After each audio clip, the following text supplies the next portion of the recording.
He demonstrates his skills by killing the tribesmen with his steel blade.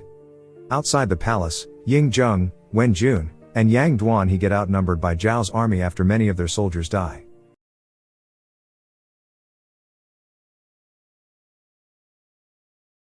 It is the dawn of the Qin dynasty in western China. A young slave, Xin, is transported by merchants along a dirt road when they stop to witness the Qin army led by General Wang Qi. Awakening from slumber, Xin looks in awe, hoping to be a great warrior like him one day.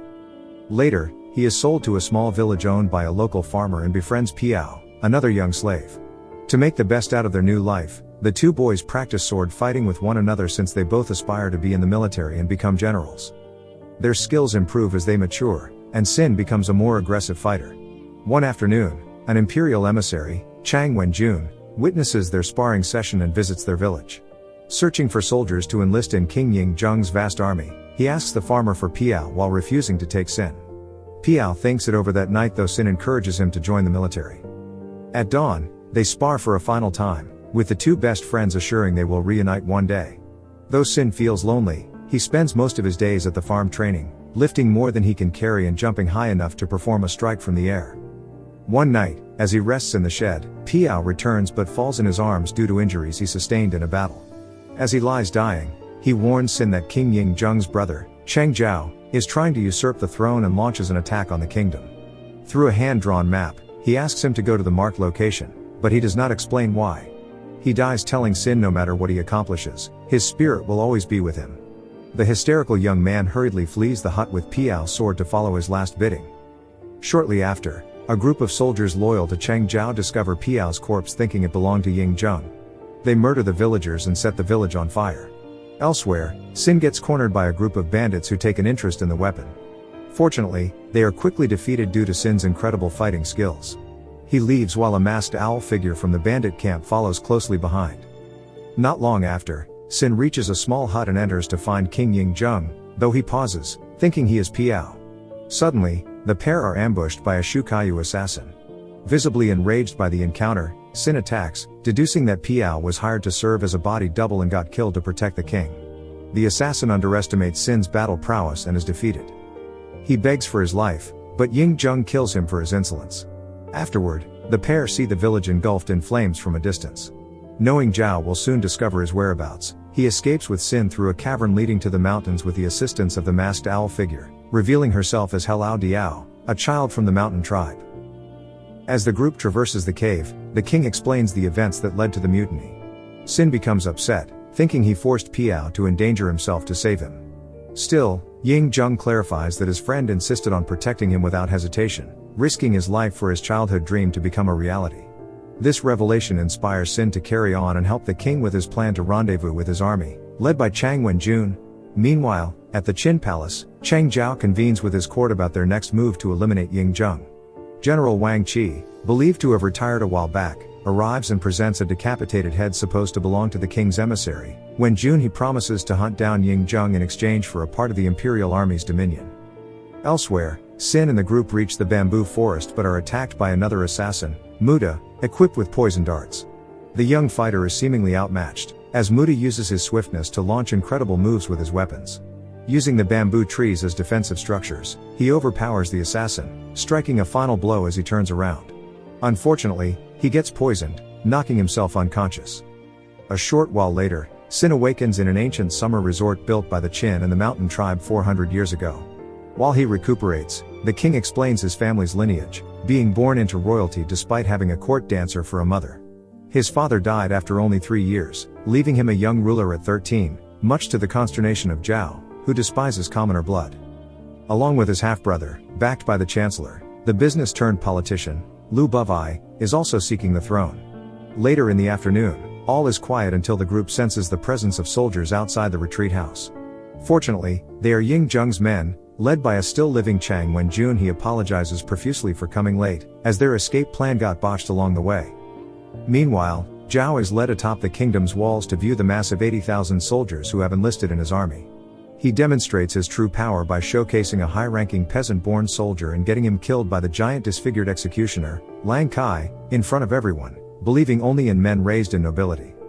At the resort, Halao cooks delicious food for the hungry soldiers, delighting everyone with a hearty meal. The king then requests an explanation of how the soldiers were ambushed by Zhao's army. When June reveals they left with Piao through a secret passageway on the night of the coup attempt, not knowing they would be intercepted by General Qi's army along the way to the meetup point. All seemed hopelessly lost until Piao bravely sacrificed himself, drawing the attention of the enemy forces to his direction to keep the men away from danger. When June and the others looked in awe as he charged his horse like a general and boosted the men's morale. Hearing this story brings joy to Sin, who proudly acknowledges his friend's courageous endeavor and inspires him to help the king retake his palace. Later, the army presents a regional map to outline their upcoming palace siege. With no more trusted allies to aid them, the king comes up with an idea to enlist the forgotten mountain tribes' help, despite the feud that caused them to break apart from the Qin Empire.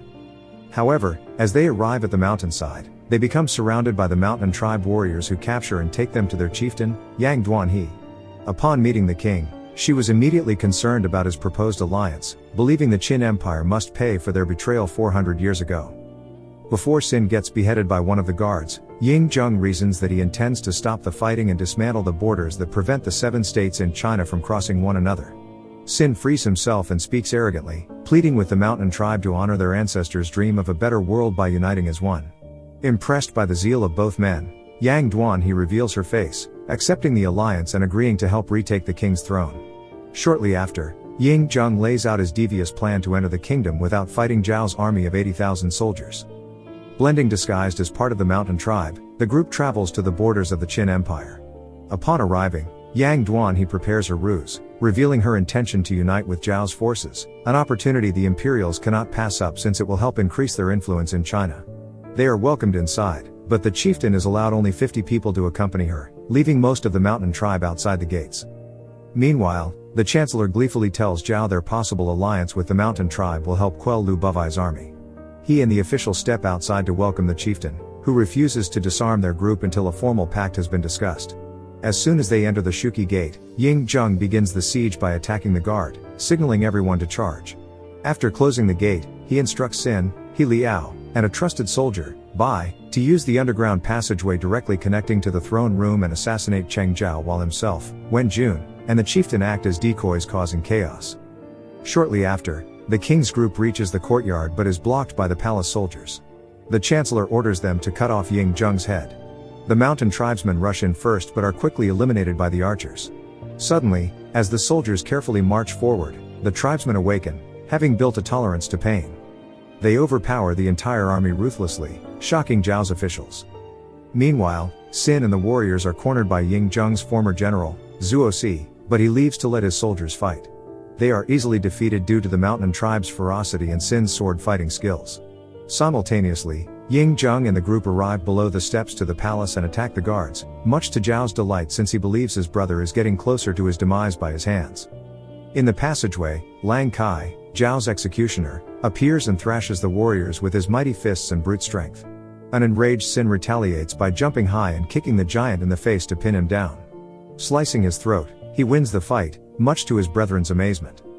The group proceeds to the throne room as Xiao boldly declares Ying Zheng as the rightful heir. Zhuo Si enters the courtroom, as Bai reveals that he was ousted from being a general due to his savage combat tactics, relegating himself to a mercenary for hire for the empire. He demonstrates his skills by killing the tribesmen with his steel blade.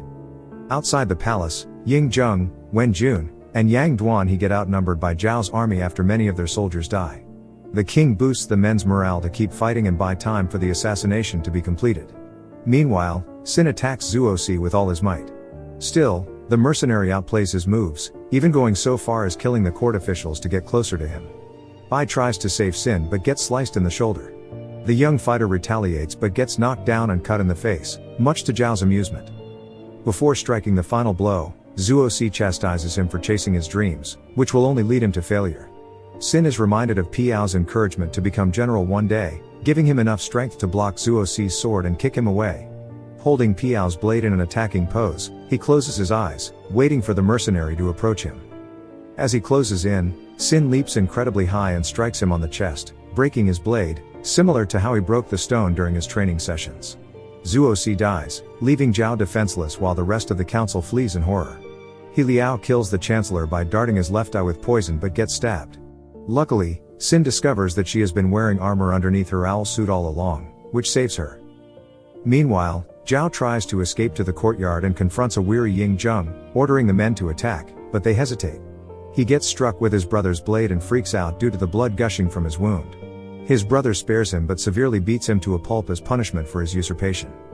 Amid this, General Qi and his army appear, asking Ying Zheng what he intends to do as king. Granted, he will cut his head if he disapproves of his answer.